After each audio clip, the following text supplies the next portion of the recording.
Assalamualaikum warahmatullahi wabarakatuh. Selamat datang kembali. Di video kali ini kita akan meneruskan proyek kita yang awalnya hanya berkutat di requirement gathering. Nah, sekarang kita akan fokus pada tahapan membuat requirement. Dan di video kali ini fokus kita ada pada tahapan yang namanya requirement analysis.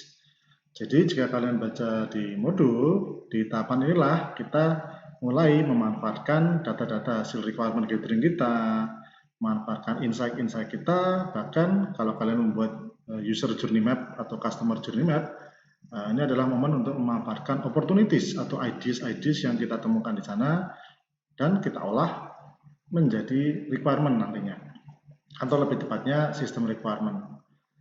Di video kali ini saya akan mencoba untuk menunjukkan beberapa cara bagaimana sih caranya mengubah data atau mengubah insight atau mengubah opportunities untuk menjadi sebuah requirement.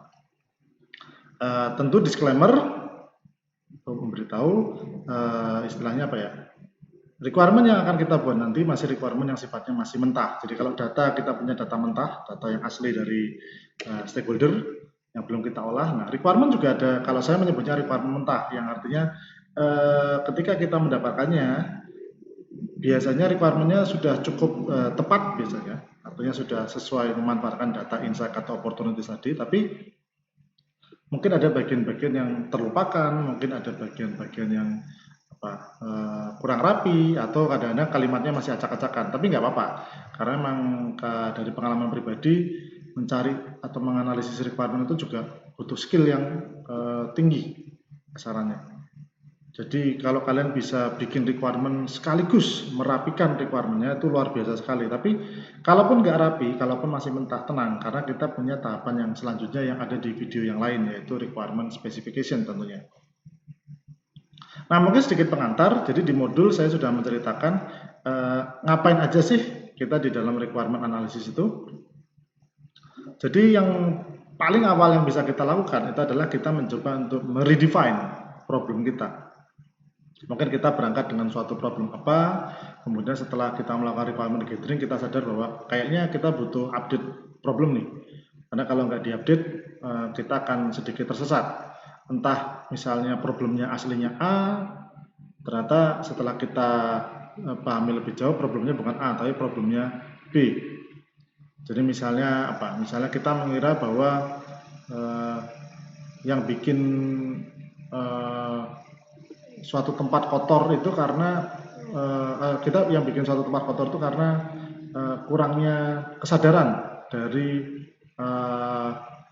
pengguna ruangannya. Misalnya kita kemudian angkat problemnya meningkatkan kesadaran pengguna ruangan untuk bersih-bersih, misalnya seperti itu. Ternyata waktu kita selidiki lebih jauh, ternyata orang-orangnya sudah sadar dengan kebersihan, hanya saja fasilitasnya yang tidak ada. Artinya mereka mau bersih-bersih, sapunya nggak ada, mereka mau bersih-bersih, pelnya nggak ada, mereka mau bersih-bersih, tempat sampahnya nggak ada. Nah, sehingga kita perlu redefine problemnya, bukan lagi meningkatkan kesadaran dari pengguna ruangannya, tapi lebih ke memberikan perlengkapan untuk membersihkan ruangan.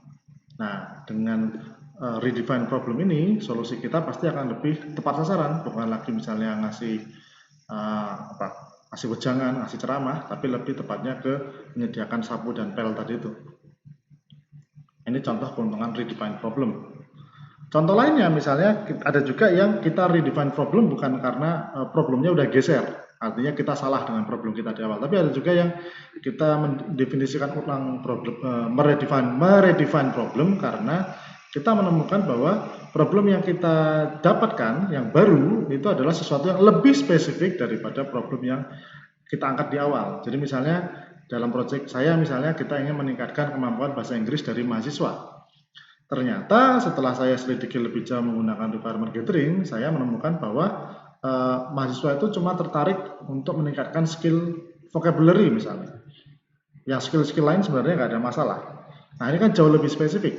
Sehingga daripada mengangkat judul meningkatkan kemampuan bahasa Inggris, akan lebih tepat kalau kemudian kita ubah problemnya menjadi meningkatkan kemampuan vocabulary bahasa Inggris dari mahasiswa. Sehingga solusi-solusinya juga akan lebih fokus pada aspek vocabulary itu sendiri. Nah, tapi sekali lagi redefine problem, mendefinisikan ulang problem itu bukan kewajiban kok. Kalau memang setelah kalian mencari data, kalian menemukan bahwa ternyata memang problem yang kita angkat sudah benar, ya sudah, ngapain juga mau diganti. Nah, lebih seperti itu. Nah, kalau kita sudah redefine problem, baru biasanya kemudian kita menentukan semacam batasan. Dengan problem seperti ini, dengan business requirement seperti ini, kan kita punya business requirement ya, yang biasanya mengatur schedule, mengatur budget, misalnya mengatur personil. Nah, biasanya di situ kita sudah mulai bisa menentukan dengan budget segini, dengan apa namanya tadi, schedule seperti ini, dengan tim seperti ini, ekspektasinya kita bisa bikin apa sih? Nah, seperti itu. Sehingga kita setelah kita menentukan problem kita perlu menentukan batasan. Mana yang bisa kita kerjakan, mana yang tidak bisa kita kerjakan. Kasarnya seperti itu.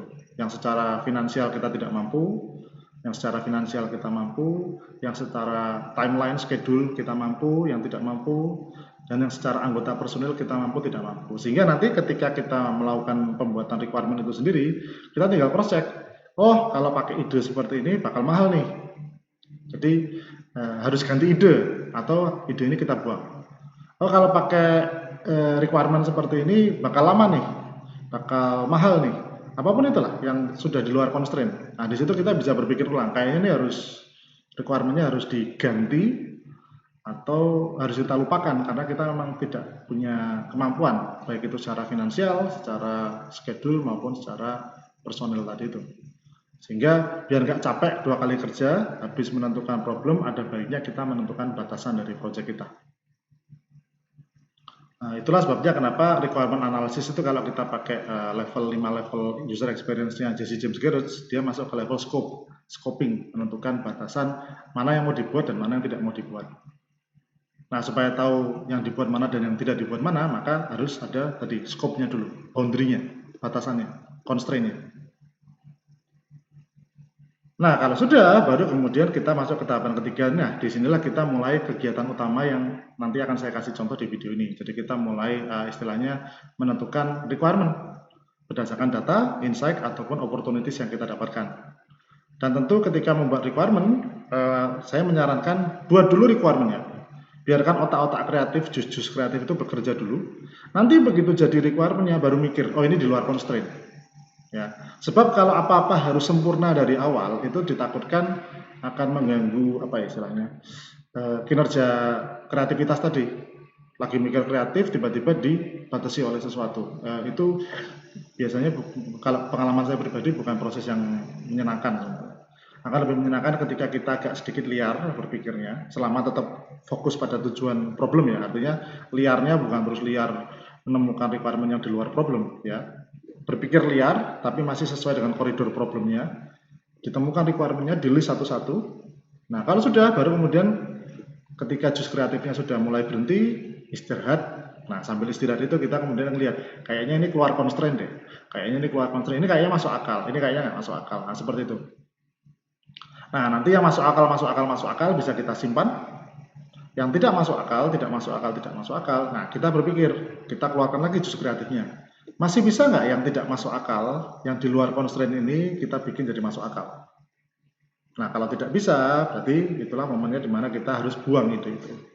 Ya sayang, tapi mau gimana lagi? Constraint itu adalah sesuatu yang membatasi kita. Tidak mungkin kita membuat project yang di luar kemampuan yang kita miliki, baik itu tadi finansial, schedule maupun personil kita. Nah, tentunya dalam proses membuat requirement tadi, kita kadang-kadang akan menemukan ada data, ada insight, atau ada opportunities yang bertolak belakang. Nah, disinilah kita butuh kebijaksanaan kita. Ini kita misalnya A dengan B, data A, data B, insight A, insight B, opportunities A, opportunities B. Ini bertolak belakang nih. Nah, mana yang mau dipilih? Kan gitu. Ya, beberapa yang bisa kita lakukan, pilih A, buang B. Atau pilih B, buang A. Atau coba A dan B ini kita combine, kita jalankan bareng-bareng, bisa nggak? Mungkin nggak? Oh nggak mungkin, ya sudah. Gimana kalau kita ambil positifnya A, kita ambil positifnya B, kita jadikan cara yang baru, misalnya. Oh nggak bisa. Gimana kalau kita bikin cara C yang merupakan jalan tengah yang nggak A banget tapi nggak B banget, cara C. Atau ya sudah, buang semuanya. Karena mungkin menyenangkan salah satu pihak itu berat, maka kita bikin supaya tidak menyenangkan kedua belah pihak. Nah, itu adalah proses yang ada di dalam requirement analysis juga. Jadi kita mengatasi konflik seperti ini, saya yakin itu hal yang umum. Ya paling gampang contohnya misalnya perusahaan atasan donatur pinginnya untung, tetapi usernya pinginnya gratisan. Nah, ini mana nih yang harus dipilih? Nah, di situ kan kemudian adalah konflik yang perlu kita selesaikan, kita perlu resolve. Nah, nantinya kalau semua proses requirement proses analisis requirement sudah selesai, maka kita akan masuk ke tahapan validasi, di mana kita mencoba untuk, yang tadi saya bilang, mana yang masuk akal, mana yang nggak masuk akal, mana yang sebenarnya ini kreatif nih, tapi nggak sesuai dengan problem nih. Nah, seperti itu. Itu ada namanya validation. Nanti kita cek lagi dengan business requirement-nya, kita cek lagi dengan user requirement-nya, kita cek lagi dengan problem kita di awal, dengan constraint-nya juga. Ini tahapan yang ada, dan biasanya nanti diulang-ulang. Jadi kayak bikin konflik validasi, bikin konflik validasi seperti itu. Sampai kapan? Ya tentu biasanya sampai puas, sampai kita yakin bahwa kita sudah menemukan requirement yang tepat. Itu biasanya kriteria pertama. Atau kriteria kedua ya sampai kemudian waktu atau budget kita habis. Karena harus diakui requirement analysis itu kadang memakan waktu dan kita harus menentukan kapan mau nggak mau kita harus finish. Oke, requirement analysis 5 jam. 5 jam selesai nggak? Kalau selesai, itu yang akan kita kerjakan. Mungkin seperti itu. Atau requirement analysis 2 hari, seminggu. Kalau udah lewat, ya udah mau gimana lagi. Itu salah satunya. Ada juga dari budget, ya requirement analysis mungkin di rumah makan, mungkin sambil makan siang atau apa. Ini budgetnya nih lama ini, nggak bisa nih, harus segera diselesaikan nih. Nah, seperti itu. Nah, yaudah. Jadi harus segera maju ke tahapan berikutnya, itu requirement specification. Makanya dari saya pribadi biasanya kita lihat, kita udah puas belum dengan hasilnya. Kalau belum, budgetnya masih ada enggak? Kalau masih ada, schedule-nya bagaimana? Jadi selalu menggunakan 3 kriteria itu untuk menentukan apakah kita harus menyelesaikan requirement analysis ini atau kita harus segera ke tahap berikutnya. Kurang lebih seperti itu. Baru nanti yang nomor 6, kita kemudian tinggal menentukan prioritas. Mana yang mau dibikin dulu, mana yang mau dibikin agak belakangan, mana yang kayaknya agak berat dan macam-macamnya. Nah itu jadi itu kurang lebih yang kita kerjakan dalam proses requirement analysis. Ya, jadi kalau diulang ada redefine problem, ada menentukan batasan, ada proses membuat requirement itu sendiri, menyelesaikan konflik jika ada, melakukan validasi, dan yang terakhir adalah menentukan prioritas requirement. Kurang lebih itu. Dan di video kali ini fokus saya ada pada proses pembuatan requirement itu sendiri. Sehingga nanti ketika kalian melihat video di bagian selanjutnya, mungkin saya tidak akan membahas proses seperti redefine problem dan lain-lain. Saya hanya fokus pada gimana sih caranya membuat requirement dari data, insight maupun opportunities yang kita temukan. Oke, kalau sudah paham, kita maju ke bagian berikutnya. Oke, mari kita mulai membuat requirement kita.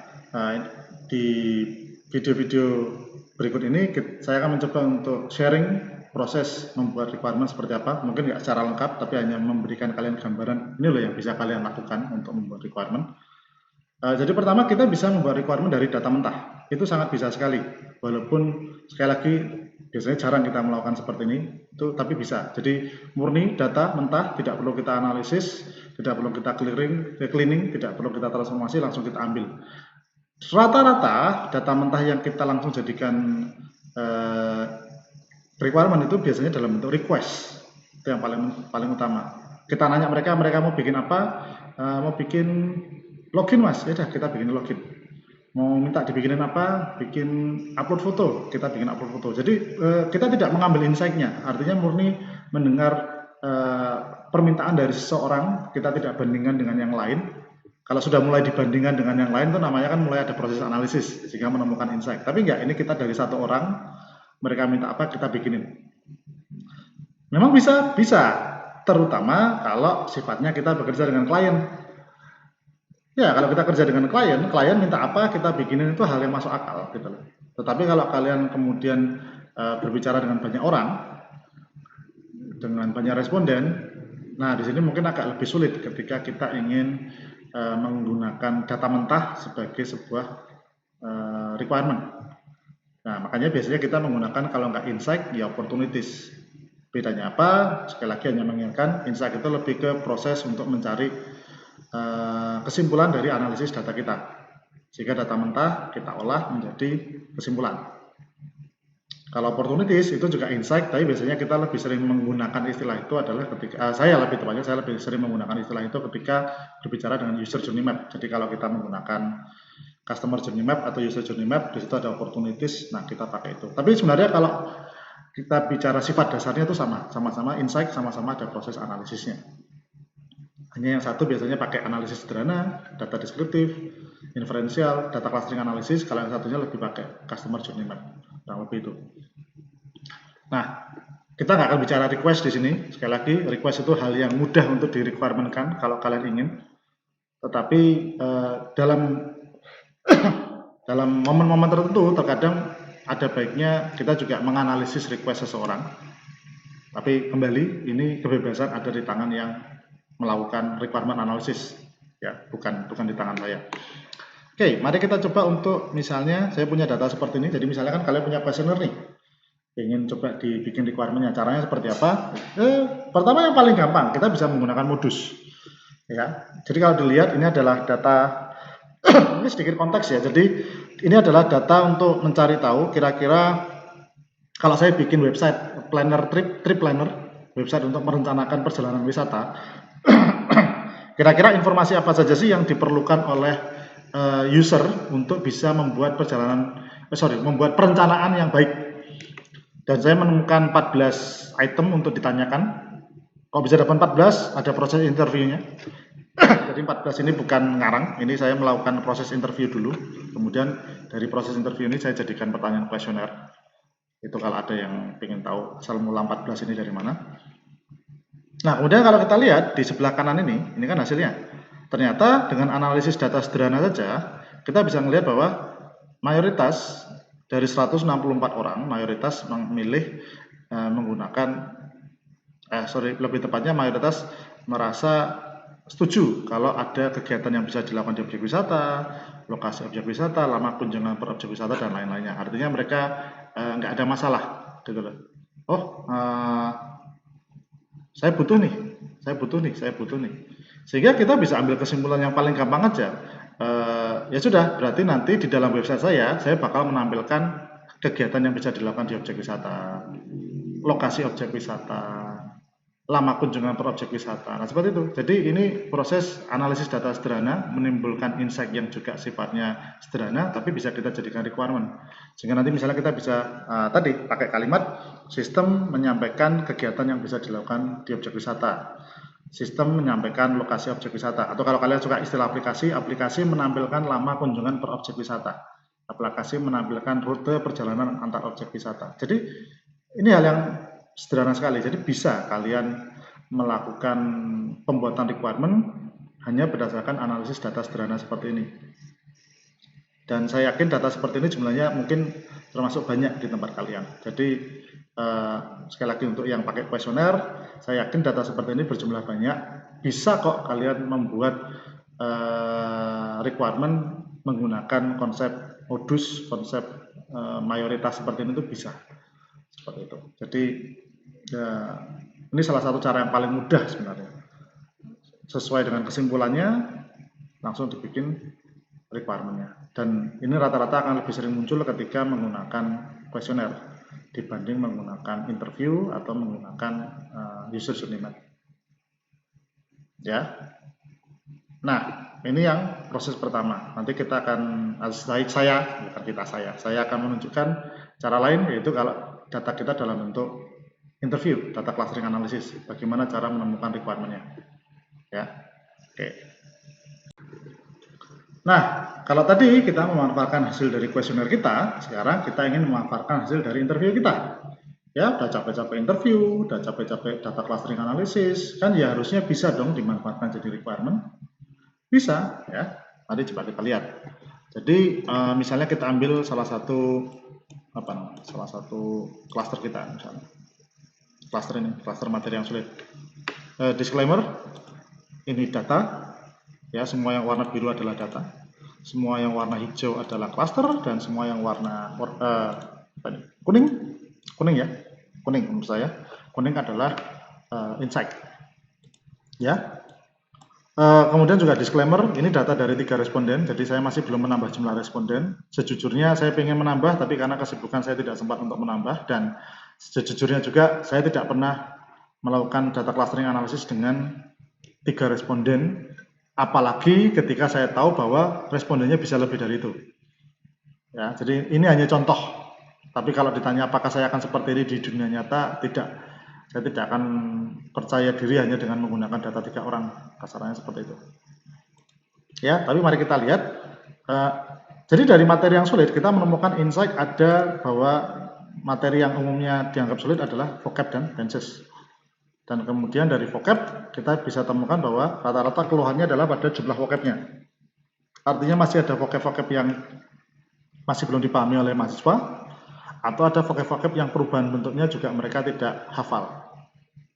Kalau dari tenses, rata-rata tenses mereka lebih sulit adalah perubahan tensesnya. Artinya bedanya simple past tense, present tense, present continuous tense, seperti itu kalau yang saya tangkap dari hasil wawancara dengan 3 responden itu. Nah, sehingga kita bisa mendapatkan beberapa insight nih. Dari jumlah vocab itu insight-nya salah satunya banyak vocab yang belum dikenal. Kemudian dari perubahan vocab itu salah satu insight-nya adalah perubahan verb 1, verb 2 masih sulit dipelajari. Sedangkan kalau yang materi tenses ini lebih ke perubahan bentuk tenses. Jadi apa bedanya present continuous tense dengan present tense? Itu yang saya tangkap seperti itu. Nah, ini insight. Artinya kita sudah paham nih, usernya punya kesulitan apa.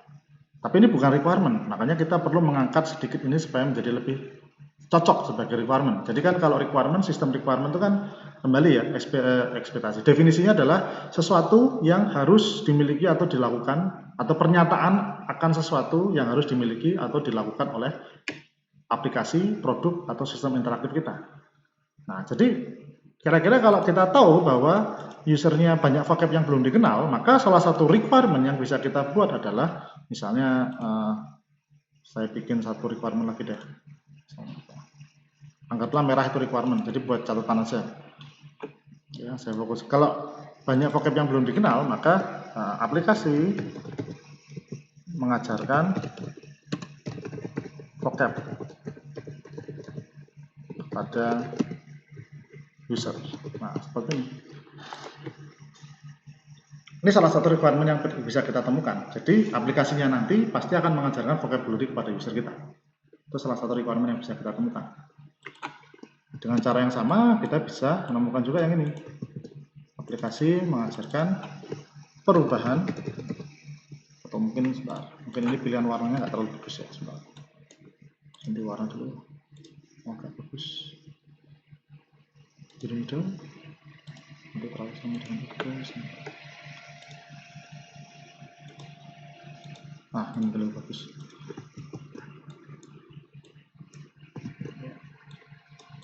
Aplikasi mengajarkan perubahan bentuk vocabulary kepada user. Seperti ini. Kalau kurang gede, tinggal gede.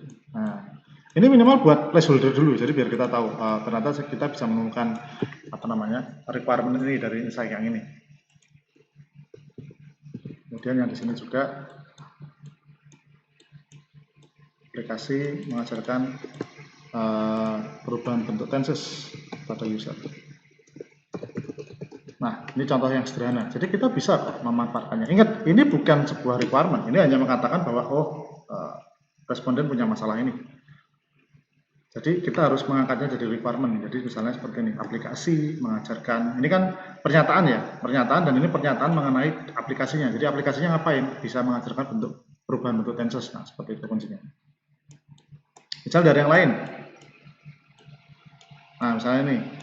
Lebih banyak yang suka belajar dengan native. Skill hal yang utama ketika milih native dan Indonesia. Kalau skill sama, native lebih dari Indonesia. Nah, artinya apa? Kalau kita perlihat, ternyata dari klaster belajar bersama dengan komunikasi ini, ada yang lebih milih native daripada Indonesia. Ada yang lebih milih Indonesia daripada native, tapi secara umum skill itu jauh lebih utama daripada native atau Indonesianya. Sehingga kalau misalnya kita bikin menjadi requirement, misalnya requirement yang saya temukan aplikasi menunjukkan skill dari teman belajar, saya nyebutnya itu belajar. Nah, seperti itu.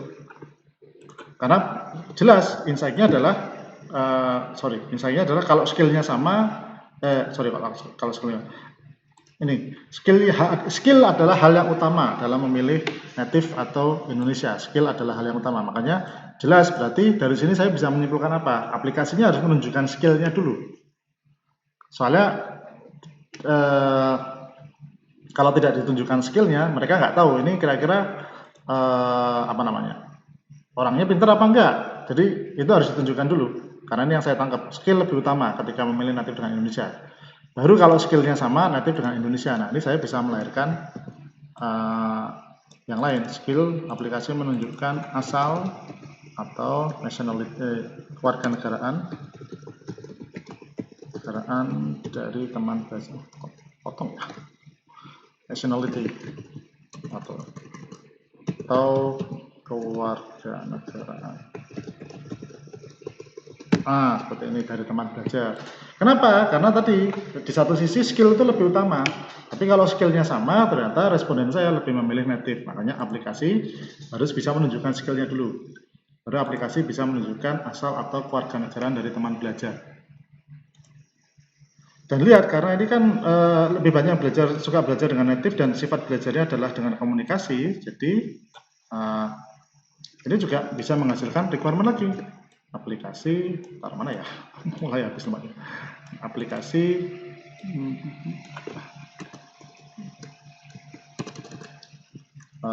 melakukan proses belajar dengan komunikasi. Nah, saya pakai komunikasi dulu karena komunikasi macam-macam, dia nggak harus speaking, dia nggak harus chat, kan bisa chat juga komunikasi, speaking juga komunikasi. Nah, sementara ini yang saya pikirkan, udah yang penting aplikasinya belajar dengan komunikasi deh. Perkara nanti speaking atau chat nanti dulu ya. Tapi kalau kalian misalnya yang langsung yakin datanya misalnya dengan speaking gitu. Kalau kalian yakin dengan chat seperti itu. Tapi kalau saya pribadi dengan data yang saya punya sekarang, saya masih belum yakin, sehingga ini dulu. Nanti saya akan melalui proses yang berikutnya. Ya, aplikasi melakukan proses belajar dengan komunikasi, karena itu yang saya tangkap dari sini. Ingin komunikasi, kalau komunikasi lebih suka sama native, tapi kalau kita bicara skill dulu, baru native-nya atau Indonesia-nya. Makanya dari situ saya dapat 3 requirement. Requirement pertama, belajar dengan komunikasi. Requirement kedua, harus menunjukkan skill, karena tadi responden saya lebih milih skill.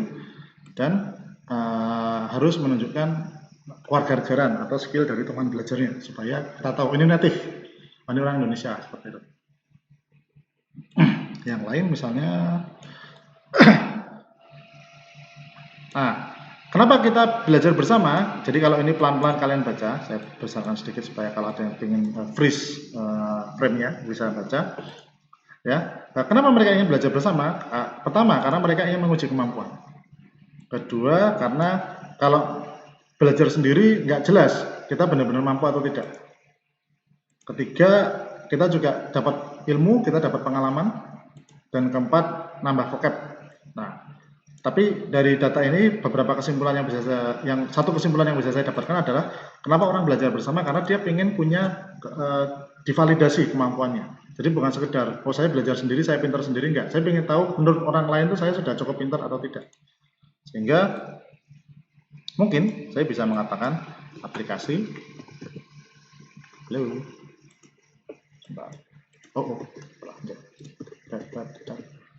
Saya bisa mengatakan aplikasi memungkinkan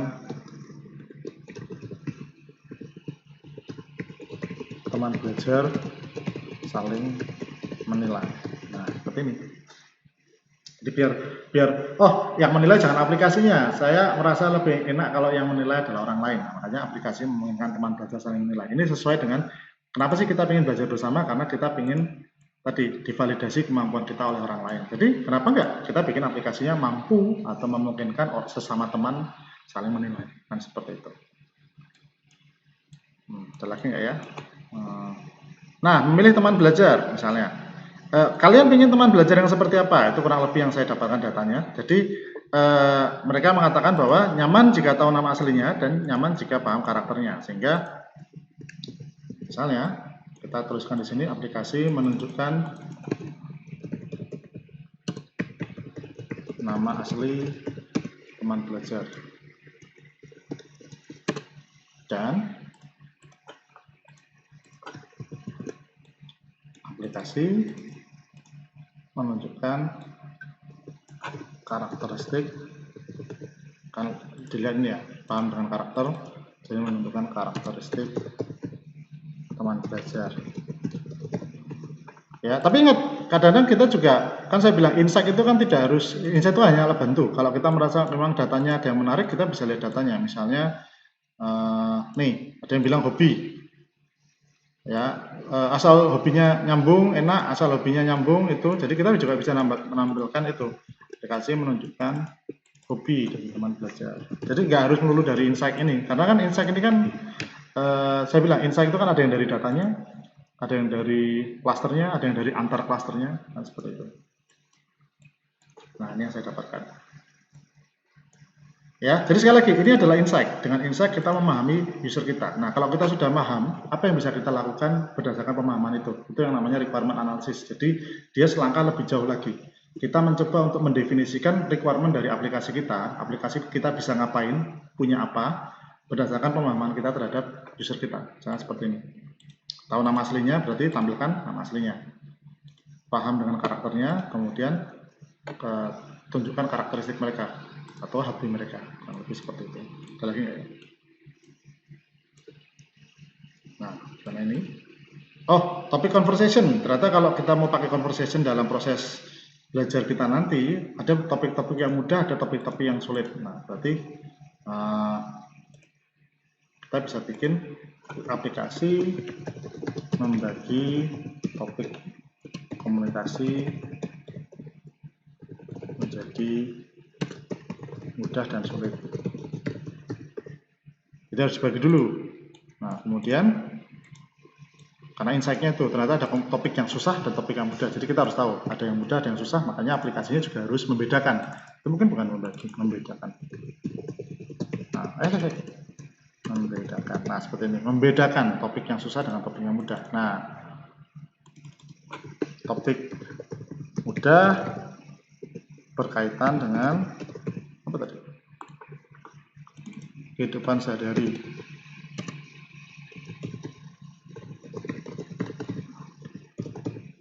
Kasih contoh misalnya sosmed, pop culture.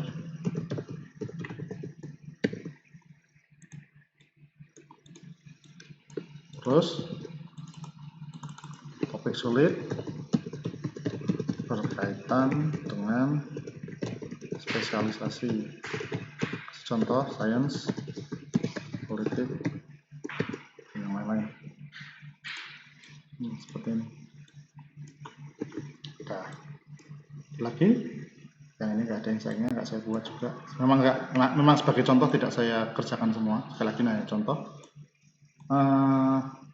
Nah, kurang lebih ini prosesnya. Ya, jadi sekali lagi insight itu hanya membantu kita untuk memahami apa sih yang menjadi masalah mereka, memahami siapa mereka, memahami inspirasi dari mereka. Kan ada revealing itu kan membuat kita lebih paham siapa mereka, kemudian ada inspiring itu kan memahami apa sih ide-ide yang muncul dari mereka. Nah, makanya disitulah kita bisa memanfaatkan pemahaman kita terhadap itu untuk membuat requirement. Jadi sekedar tadi, oh banyak vocab yang belum dikenal, berarti aplikasinya ngajarin vocab. Oh, perubahan verb 1 verb 2 sulit dipelajari, berarti aplikasinya mengajarkan perubahan vocab. Verb 1 verb 2 sulit dipelajari, aplikasi mengajarkan perubahan vocab. Perubahan bentuk tenses sulit dipelajari, aplikasi mengajarkan perubahan bentuk tenses. Nah, seperti itu. Inilah cara memanfaatkan insight dari hasil data clustering kalian. Ingat, tidak semua insight itu berguna. Ya, makanya kalau kalian merasa menemukan ada insight tapi kok tidak bisa diubah menjadi requirement, berarti bisa dikatakan itu data tidak berguna yang harus dikurangi. Ya. Jadi jangan memaksakan diri bahwa semua insight pasti jadi requirement, belum tentu. Ya, misalnya tadi contoh di bawah ini.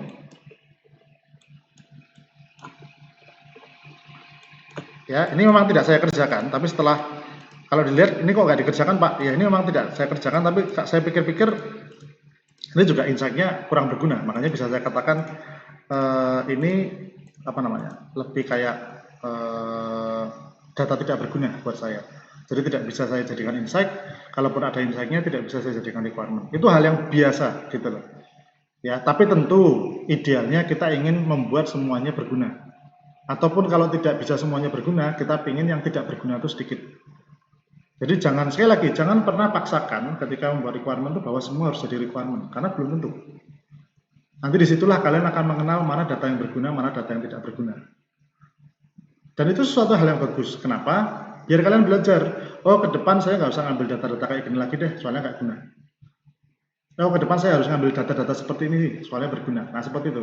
Jadi kalau kalian nggak pernah gagal, nggak pernah dapat sesuatu yang nggak guna, itu kalian nggak akan belajar gitu loh. Jadi ini momen yang sangat bagus sebenarnya untuk kalian belajar kalau merasa menemukan itu. Tinggal nanti menginterview ulang. Sekali lagi, spiritnya kan spirit belajar, menginterview ulang. Jangan takut gitu loh. Jangan terus, aduh nanti apa namanya, nggak guna, udahlah dipaksa-paksa supaya berguna. Itu menurut saya bukan proses belajar yang bagus. Dalam dunia HCI, kegagalan itu hal yang biasa. Karena kita bisa melakukan iterasi. Kalau gagal diulang sampai berhasil. Mau nggak ngulang? Nggak mau, ya sudah. Memaksakan diri namanya. Apalagi ini prosesnya di kuliah, beda dengan project. Project gagal kadang-kadang apa istilahnya, imbasnya besar. Tapi kalau kuliah, harapan saya inilah adalah momen untuk selalu gagal. Karena kegagalan di kuliah itu insya Allah berharga. Mumpung masih kuliah gitu. Ya, tapi ini cara untuk di data clustering analysis. Berikutnya saya akan menampilkan bagaimana kalau kita mencoba untuk membuat requirement dari user journey map. Nah, setelah kita memahami bagaimana membuat requirement dari data clustering analysis, berikutnya kita akan mencoba memahami bagaimana membuat requirement dari UGM atau user journey map kita. Jadi ini proses user journey map yang saya buat secara sederhana sekali, jangan di ya proses kebut semalam seperti ini. Ini adalah proses UGM dari Ibu Dewi Kencana. Ya, mungkin perlu saya perbar. Jadi masih ingat ya, ini adalah bagian yang namanya the lens Dewi Kencana. Harusnya pakai foto, saya tidak sempat cari fotonya. Ini adalah bagian jalan cerita singkat. Jadi Dewi ingin membuat jadwal mengajar dosen dalam satu semester. Ini goalnya, jadwal mengajar satu semester selesai dibuat. Semua dosen sepakat dan tidak ada mahasiswa yang bentrok jadwalnya, kurang lebih seperti itu. Ini di experience-nya, ini yang saya bilang adalah fase, action, thinking, feeling. Feelingnya saya menggunakan garis, seperti bisa kalian lihat. Jadi kita bisa tahu kapan naik, kapan turunnya. Ya, dan seperti yang pernah saya sampaikan di modul bab 12 dan di video sebelumnya, feeling itu lebih baik ketika kita tahu mana yang negatif, sehingga dari negatif-negatif itulah itu memberi semacam kode, ini loh yang harus diperbaiki, seperti itu. Sehingga ketika kita ingin mencari opportunities, maka opportunities-nya yang paling awal adalah fokus dulu aja pada yang negatif, misalnya ini. Sehingga makanya di situ, ini kan turun. Nah, karena ini turun, maka saya bikin opportunities-nya nih, membantu mempercepat penerimaan data mengajar. Kok bisa membantu mempercepat penerimaan data mengajar? Ya karena ini turun disebabkan karena seringnya menerima data mengajar yang mepet. Notifikasi dosen dikirim berkala. Kenapa ini bisa muncul? Karena dosen sulit dihubungi. Nah, biar dosennya tidak sulit dihubungi, insight yang bisa saya dapatkan adalah ada notifikasi dosen yang dikirim berkala. Nah, biasanya opportunities ini sudah bisa dikatakan menjadi sebuah opportunities ini sebenarnya bisa dikatakan menjadi sebuah apa ya namanya? Requirement itu sendiri. Misalnya kalau yang ini aplikasi mengirimkan notifikasi berkala kepada dosen. Seperti itu. Jadi ini malah jauh lebih mudah lagi daripada insight, karena kalau insight kan kita hanya memahami. Kalau ini kan opportunity itu kan kita malah sudah punya idenya. Sehingga kita bisa saja mengubah ide itu menjadi requirement. Jadi notifikasi dosen dikirim berkala, ya aplikasinya mengirimkan notifikasi berkala kepada dosen.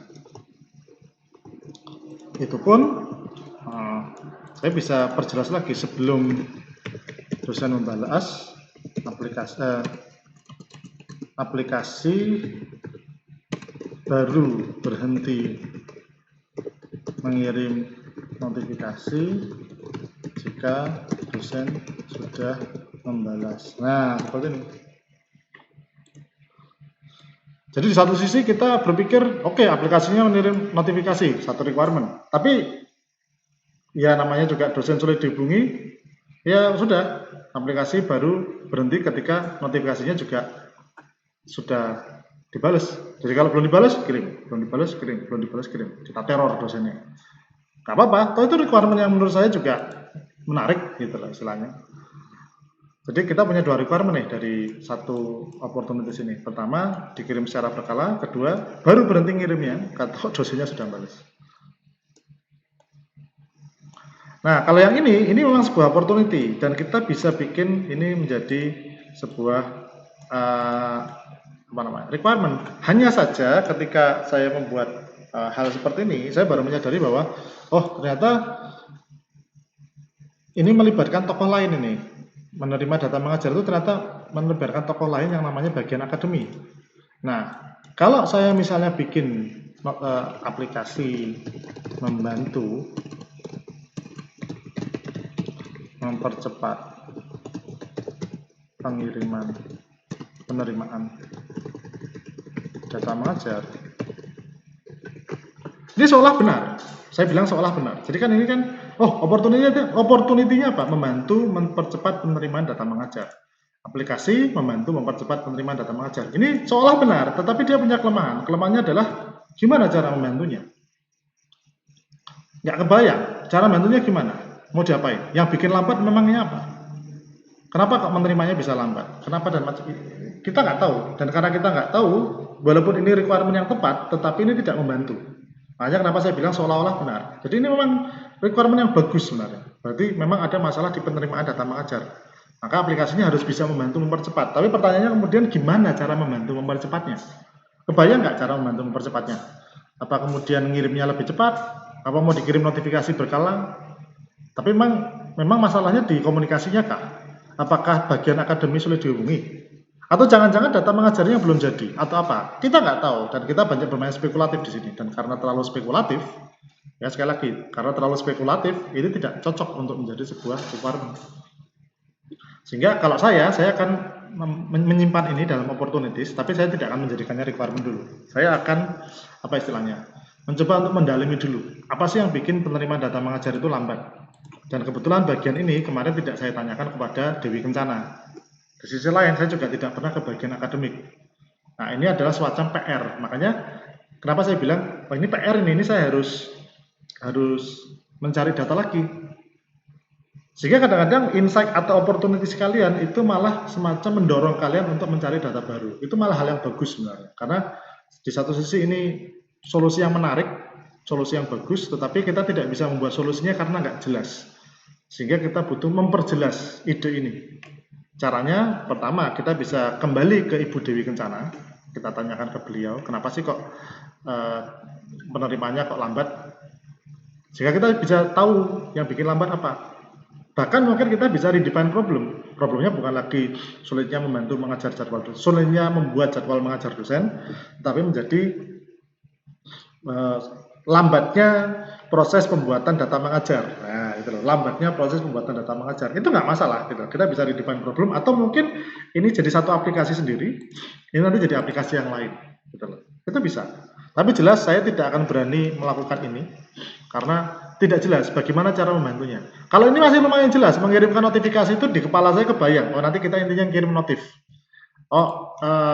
Baru berhenti ketika itu udah dibalas. Itu masih bisa kebayang.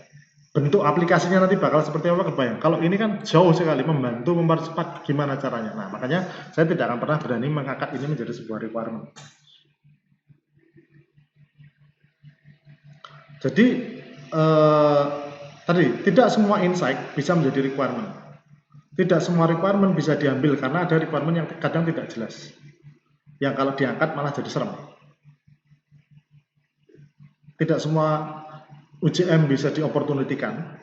Karena kalau sampai seperti itu berarti biasanya adalah antara kalian kurang ide, nggak punya ide buat opportunity Pak, atau misalnya idenya terlalu sulit untuk ditemukan. Misalnya kayak ini, dosen suka berubah-ubah jadwalnya, opportunity-nya harusnya ada, tapi gimana caranya bikin dosen tidak berubah-ubah? Kan aneh, susah itu kan kadang-kadang masalah feeling, masalah perasaan. Saya nggak mau ngajar hari Senin, saya nggak mau ngajar hari Selasa, kok saya ngajarnya jadi banyak banget. Nah, artinya kan ini kan sesuatu hal yang susah untuk dicari opportunity-nya. Ya sudah, diterima aja gitu loh.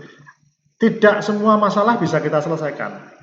Daripada kita mencoba menyelesaikan semua masalah, mending kita fokus pada masalah yang bisa kita selesaikan. Misalnya ini. Ini dua ini bisa diselesaikan. Yang ini kita punya idenya, makanya bisa muncul requirement. Yang ini kok kita sih? Yang ini saya punya idenya sehingga saya bisa bikin requirement-nya. Yang ini saya merasa bisa ini jadi requirement, tapi saya nggak tahu idenya seperti apa. Saya tidak tahu bagaimana cara mempercepat penerimaan data mengajar, itu saya nggak tahu. Karena saya nggak tahu yang bikin lambat itu apa. Saya tidak menanyakan ke Ibu Dewi Kencana dan saya tidak menanyakan ke bagian akademik. Sehingga kalau saya mendapatkan kasus seperti ini, saya akan ngambil data lagi. Saya akan temui bagian akademik, saya akan temui lagi Ibu Dewi Kencana, saya akan interview ulang. Itu yang akan saya lakukan. Ya, jadi ini suka duka requirement analysis itu seperti ini. Tidak melulu semua bisa di-requirement-kan. Karena kadang-kadang tidak jelas, kadang-kadang memang datanya tidak berguna, ya, atau kadang-kadang memang ini masalah tapi kita nggak punya kemampuan untuk menyelesaikan masalahnya. Nah, kita harus mengakui itu, ya. Tapi kurang lebih itu beberapa contoh untuk membuat requirement. Habis ini akan ada satu contoh lagi atau dua contoh lagi yang akan saya sampaikan terkait proses pembuatan requirement itu. Kita ke bagian video yang selanjutnya. Nah, di beberapa bagian sebelumnya kita sudah belajar bagaimana memanfaatkan kuesioner untuk menghasilkan requirement, bagaimana memanfaatkan data clustering analysis untuk membuat requirement, bagaimana memanfaatkan UGM untuk membuat requirement. Itu proses yang sudah saya sebutkan, bahwa kita perlu mengubah data, insight maupun opportunities kita menjadi requirement. Tetapi kita harus mengakui bahwa terkadang tidak semua requirement bisa kita penuhi. Ada yang namanya konflik requirement, ya. Salah satu contoh simpelnya, user pengen gratisan, bos kita pengen profit, gimana cara? Nah, itulah. Tapi itu contoh mengada-ngada, ya. Mari kita bicara contoh yang real. Nah, di sini saya akan ambil contoh yang real. Kalau kalian perhatikan, kita mengatakan bahwa aplikasi kita akan mengajarkan vocabulary kepada user. Aplikasi kita akan mengajarkan perubahan bentuk tenses kepada user, dan aplikasi kita akan mengajarkan perubahan bentuk vocabulary kepada user. Yang jadi masalah adalah, ini sudah saya tulis insight yang besar. Walaupun ada kelemahan dari sisi non-speaking, vocab itu non-speaking, tenses itu non-speaking. Dan ya, kalau kalian belajar bahasa Inggris, mungkin kalian akan paham bahwa orang kalau ngomong itu mau vocabnya salah, tensesnya salah, nggak masalah. Yang penting orang lain paham. Nah, jadi ini menarik, ini konflik kalau saya menyebutnya. Di satu sisi orang kelemahannya di non-speaking, tapi mereka rata-rata malah ingin belajar dengan cara speaking. Sehingga di sini terjadi konflik antara requirement yang ada di atas dengan requirement yang ada di bawah. Gimana caranya dengan komunikasi kita mengajarkan tenses, vocab, dan vocab pada user kita? Ini kan tantangan, ini konflik. Nah, ini contoh yang kemudian kita harus melakukan tindakan. Tindakan pertama yang bisa dilakukan, ya sudah, kita ngajarin vocab sama tenses, nggak peduli dengan komunikasi. Karena menurut saya tenses itu tidak bisa diajarkan dengan komunikasi. Saya merasa vocab itu tidak bisa diajarkan dengan komunikasi. Cara pertama, kita cenderung memilih yang atas. Cara kedua, kita cenderung memilih yang bawah. Udahlah, yang penting, karena memang mereka ingin belajar dengan komunikasi, ya kita belajar dengan komunikasi. It's as simple as that. Walaupun itu nanti tidak meningkatkan vocab atau tenses mereka, nggak masalah.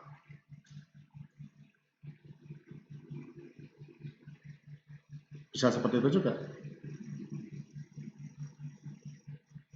Atau kita mencoba menggabungkan keduanya. Bisa nggak kita ngajarin komunikasi, tapi juga mengajarkan vocabulary?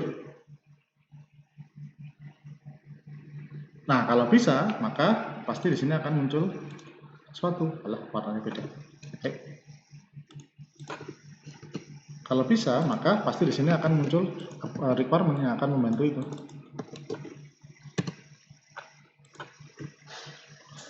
Bisa nggak? Kalau nggak bisa, ya sudah, mau gimana lagi. Makanya inilah asiknya, kalau saya nyebut asiknya jadi seorang UX designer. Kita kadang-kadang akan berhadapan dengan requirement-requirement yang saling bertolak belakang seperti ini. Ya, bahasa peribahasanya adalah tidak mungkin menyenangkan semua orang. Pasti harus ada yang dikorbankan. Kadang-kadang kita yang dikorbankan malah bukan user. Kadang-kadang yang dikorbankan adalah otaknya UX designer. Gimana caranya nyenengin A sama B sama C? Kadang-kadang kita yang berkorban. Tapi percayalah, kalian harus sadari bahwa itu sesuatu yang sulit untuk dilakukan kadang-kadang. Bisa sih kita mencari solusi yang menyenangkan semua pihak, itu bisa, walaupun kita sendiri jadi korban. Tapi harus diakui terkadang kita harus memilih. Sehingga dalam kasus seperti ini, saya bisa memaklumi kalau di antara kalian lebih fokus pada ngajarin vocab. Di sisi lain saya juga memaklumi jika kalian fokus pada aspek speakingnya, karena itu sesuatu hal yang wajar. Mungkin kalian tidak punya kemampuan untuk bikin cara belajar yang menggabungkan keduanya. Tapi mungkin kalian jenius. Kalian jenius dan kalian bisa mencari cara untuk menunjukkan keduanya. Misalnya yang ada di kepala saya nih, aplikasi mengajarkan, saya kira ada orang. Aplikasi menunjukkan kelemahan dari teman belajar. Nah, atau yang kedua, aplikasi menunjukkan hal yang ingin dipelajari teman belajar. Nah, seperti ini. Jadi nanti misalnya ada profil, bayangan saya ya, misalnya ada profilnya nggak hanya menunjukkan nama, nggak hanya menunjukkan karakteristik, nggak hanya menunjukkan skill, nggak hanya menunjukkan asal, tapi juga menunjukkan kelemahan. Saya tidak bisa grammar. Atau mungkin kalau disebut kelemahan bahasanya kurang menarik, menunjukkan hal yang ingin dipelajari. Saya ingin belajar grammar. Sehingga nanti ketika orang lain melihat, mungkin dia akan berbaik hati, oh kamu ingin belajar grammar, yuk saya bantu belajar. Sehingga tetap bisa belajar pakai komunikasi, walaupun mungkin tidak 100% cocok dengan vocab ataupun dengan tenses, tapi minimal ini adalah jalan keluar yang menurut saya, sekali lagi menurut saya, bisa menjembatani kedua belah pihak. Jadi misalnya ada di antara kalian yang vocabnya kurang bagus, ya udah nanti saya ingin belajar vocab. Nah, sehingga nanti kalau ada teman belajar yang lihat, oh ini orang ingin belajar vocab, yuk saya bantu. Saya ingin belajar tenses, terutama simple past tense. Nanti orang lain lihat, oh kamu nggak bisa simple past tense, yuk sini saya ajarin. Sehingga nanti ketika saling berkomunikasi, komunikasinya si teman belajar yang lebih pintar, yang lebih punya skill, atau yang native tadi, bisa membantu untuk mengajarkan itu. Proses belajarnya, ya mungkin kita belum sampai situ mikirnya, tapi minimal itu sudah merupakan salah satu cara untuk menggabungkan dua konflik seperti ini. Ya, ini salah satu contohnya. Kebetulan saya tidak punya banyak contoh, tapi ini salah satu contohnya. Jadi saya yakin kalian, bukan saya yakin, saya percaya mungkin di antara kalian ada yang mengalami masalah ini. Jadi kalau saya yakin itu kayak semuanya pasti dapat. Tapi enggak, saya percaya ada beberapa di antara kalian yang mungkin akan seperti ini. Yang A bikin ini, yang B bikin ini, terus gimana? Ya, sekali lagi kuncinya adalah pilih salah satu. Coba digabungkan dua-duanya, atau coba cari jalan tengahnya. Dan menurut saya ini bukan penggabungan kedua-duanya, ini adalah lebih ke jalan tengah yang bisa menyenangkan satu sisi, tapi juga bisa menyenangkan sisi yang lain. Mungkin ada orang yang pengen ngobrol aja, mungkin ada orang yang pengen vocabulary aja. Saya tidak bisa ngasih itu semua. Saya tidak bisa mengasih vocabulary, pure vocabulary, murni vocabulary kepada pelajar. Saya tidak bisa ngasih kesempatan komunikasi total kepada mereka. Jadi ini adalah merupakan jalan tengah saya. Jadi ini bukan penggabungan, ini jalan tengah. Jadi yang A agak senang, yang B juga agak senang. Itu hal yang biasa sekali lagi. Jadi perhatikan baik-baik. Apakah memang requirement kalian hasilnya nanti ada yang bertolak belakang? Jika ada yang bertolak belakang, disinilah kalian perlu mengambil keputusan. A, B, digabung, atau ambil jalan tengah. Atau pilihan terakhir, buang semua. Ya, itu skill. Ya, mohon maaf saya tidak punya banyak contoh, tapi ini contoh yang bisa saya temukan dari yang saya punya sekarang, dan saya yakin ini cukup untuk memberi gambaran kepada kalian. Oh, ini tuh yang harus saya lakukan ketika saya menemukan requirement yang bertolak belakang. Ya, tapi kalau masih bingung, silakan konsultasi dengan saya tentunya. Jadi insya Allah saya akan selalu siap membantu untuk memberikan pandangan-pandangan saya terhadap kesulitan kalian. Itu pun masih ada satu lagi yang perlu saya sampaikan. Ya, coba kita ke bagian video yang berikutnya. Nah, di bagian terakhir dari video ini, saya akan menunjukkan proses pembuatan requirement yang berikutnya. Jadi, saya sudah menunjukkan bagaimana requirement itu dibuat dari kuesioner. Requirement dibuat dari data clustering analysis, dan requirement dibuat dari user journey map. Sehingga bisa dikatakan saya juga sudah menunjukkan bagaimana data, insight, maupun opportunities diubah menjadi requirement. Saya juga menunjukkan bagaimana requirement itu bisa bertolak belakang dan apa yang harus kita lakukan. A, B bertolak belakang, apa yang harus kita lakukan. Saya sudah tunjukkan. Dan semoga itu bisa memberi inspirasi pada kalian yang ingin membuat requirement. Satu hal yang belum saya tunjukkan adalah requirement itu bisa muncul dari requirement. Ya, requirement itu bisa muncul dari requirement. Jadi kadang-kadang ada, ini dari mana requirement-nya? Mana datanya? Nggak ada datanya, Pak. Nah, terus dari mana ini muncul? Dari requirement, Pak. Contohnya seperti ini. Nah, kita kembali ke data hasil kuesioner kita. Kalau kalian perhatikan, di situ kita mendapatkan ada 14 item yang perlu dimasukkan ke dalam aplikasi kita. Kegiatan yang bisa dilakukan di objek wisata, lokasi, lama kunjungan, dan seterusnya sampai ke informasi tempat makan terdekat dari objek wisata. Nah, tetapi kalau kita pikir-pikir, oke deh, aplikasi menunjukkan lokasi dan perjalanan selama berwisata. Lokasi nomor 2, aplikasi menunjukkan perjalanan nomor 4, aplikasi menunjukkan perjalanan nomor 6. Ya. Jadi kalian perhatikan nomor 2, nomor 4, dan nomor 6. Aplikasi menunjukkan lokasi, rute perjalanan, dan rute perjalanan antar objek wisata, dan rute perjalanan total selama berwisata. Nah,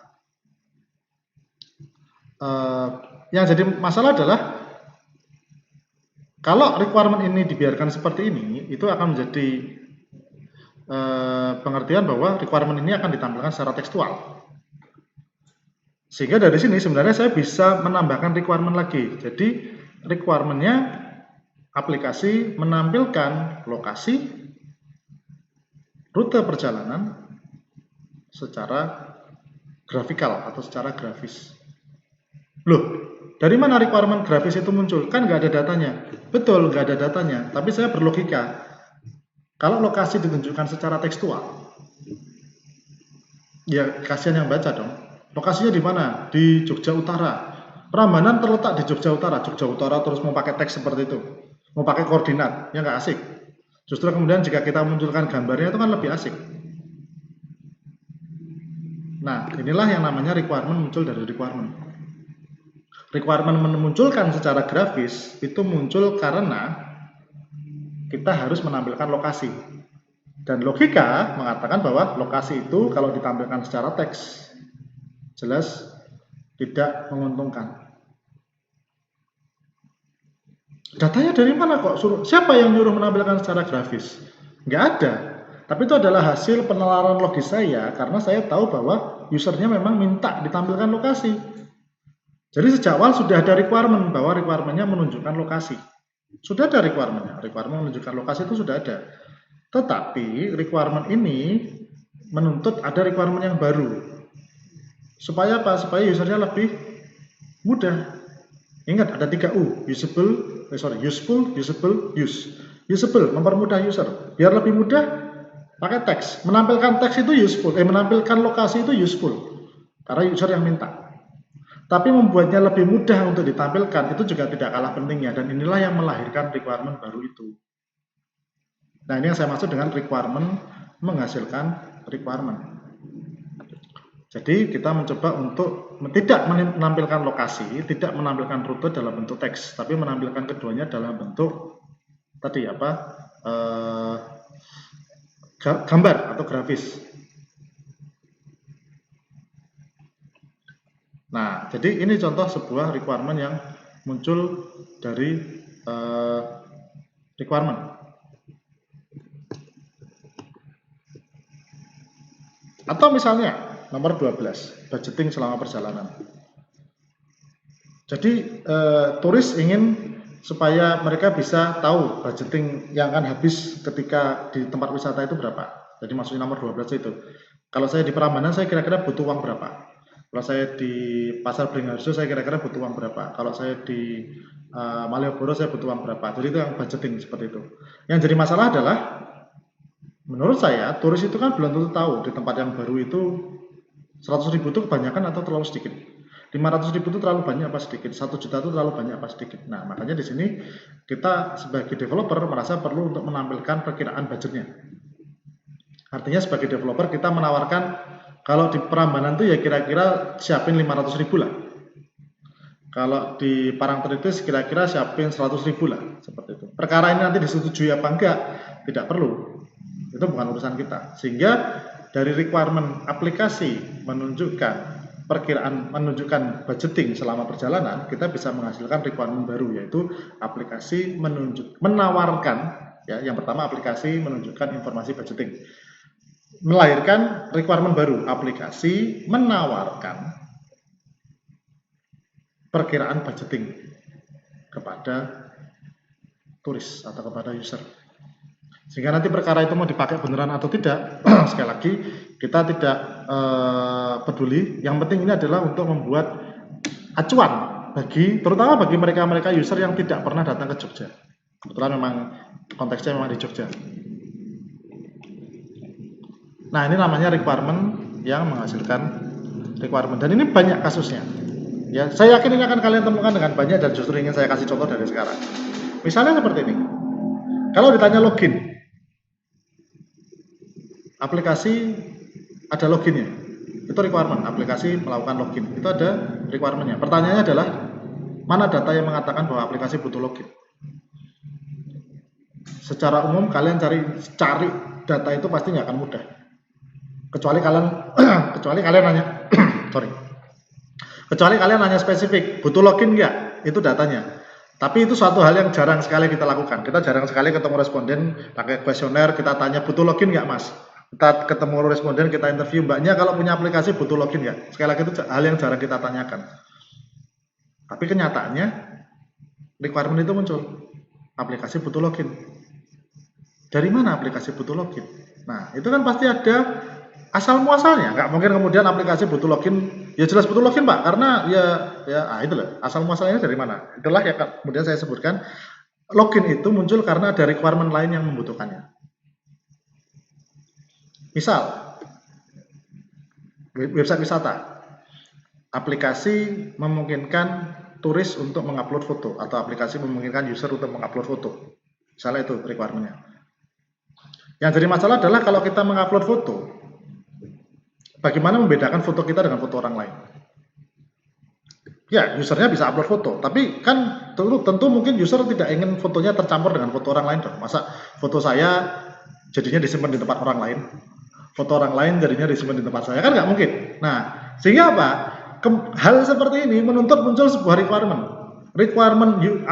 requirement user bisa mengupload foto, menuntut munculnya requirement yang lain, yaitu user memiliki akun.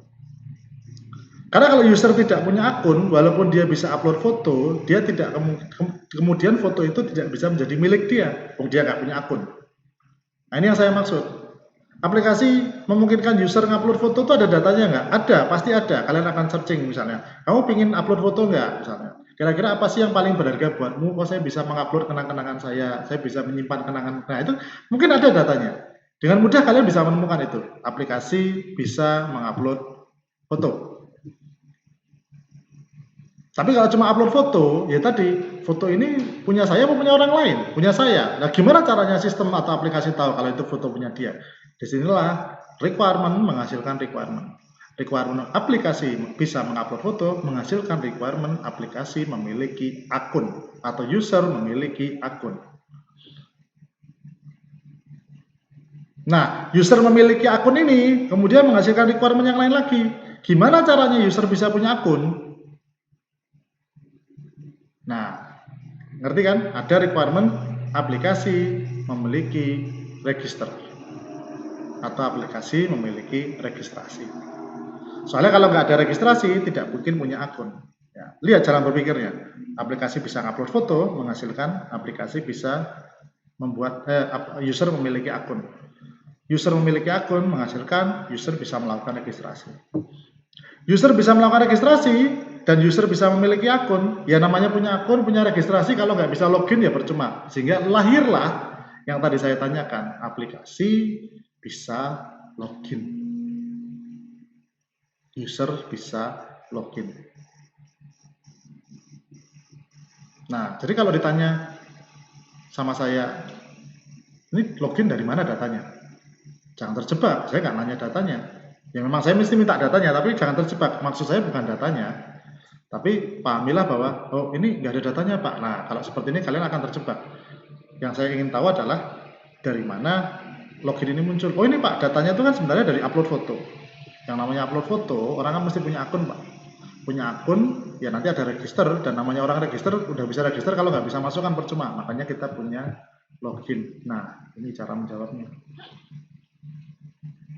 Jadi requirement itu nanti bisa berkembang banyak.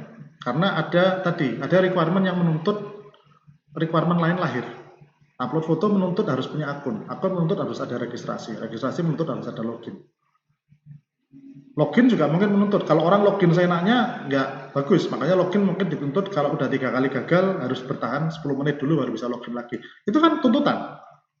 Soalnya kalau enggak, enak banget dong orang login berkali-kali pakai brute force attack gitu misalnya, lama-lama ketemu. Nah makanya biar nggak seperti itu, 3 kali gagal kasih ban 10 menit, 3 kali gagal lagi kasih ban 1 jam. Nah, kalau ditanya dari mana datanya, mungkin nggak ada datanya, tapi tadi saya bilang ada requirement yang lahir dari requirement yang lain. Nah, jadi disinilah saya mengajak kalian untuk berkelana menemukan requirement dari data kalian, berkelana menemukan requirement dari insight kalian, berkelana menemukan requirement dari opportunity kalian, dan berkelana menemukan requirement dari requirement kalian sendiri. Ya. Jadi sekali lagi, pastikan requirement-nya lengkap, karena kasihan nanti aplikasinya. Aplikasinya cuma bisa upload foto, tapi ternyata nggak ada login. Pas bikin prototype ada loginnya, pas coding ada loginnya. Itu lucu sebenarnya. Saya mesti nanya, itu login dari mana? Jadi nggak bisa kemudian kalian cuma bikin aplikasi bisa upload foto, tapi kemudian tiba-tiba muncul login. Itu nggak bisa, itu ngawur, itu ngarang. Pak, tapi masa nggak ada loginnya? Loh, bukan masalah nggak ada loginnya. Munculkanlah requirement itu. Bukan masalah nggak ada loginnya. Ya saya ngerti, orang upload foto masih ada loginnya. Yang jadi masalah adalah mana requirement-nya. Munculkanlah requirement itu. Sudah muncul Pak. Oke, dari mana requirement ini bisa muncul? Kenapa kamu bilang bahwa butuh ada login? Nah, disinilah kemudian kita perlu untuk tahu asal muasal login ini muncul dari mana. Apakah dari data ataukah dari requirement? Yang penting kita punya sejarahnya. Dan itu penting dalam proses pembuatan requirement itu sendiri. Nah, kurang lebih itu dari saya. Sukses dalam proses pembuatan requirement. Have fun. Karena ini salah satu proses yang fun sebenarnya. Kalau dalam proses UX, minimal dari pengalaman saya, ada 2 proses yang fun sebenarnya. Membuat requirement dan juga mendesain. Dan ini adalah tahapan fun yang pertama kalian. Jadi, have fun. Kalau masih bingung, jangan ragu-ragu untuk konsultasi dengan saya di perkuliahan. Itu aja, terima kasih. Assalamualaikum warahmatullahi wabarakatuh.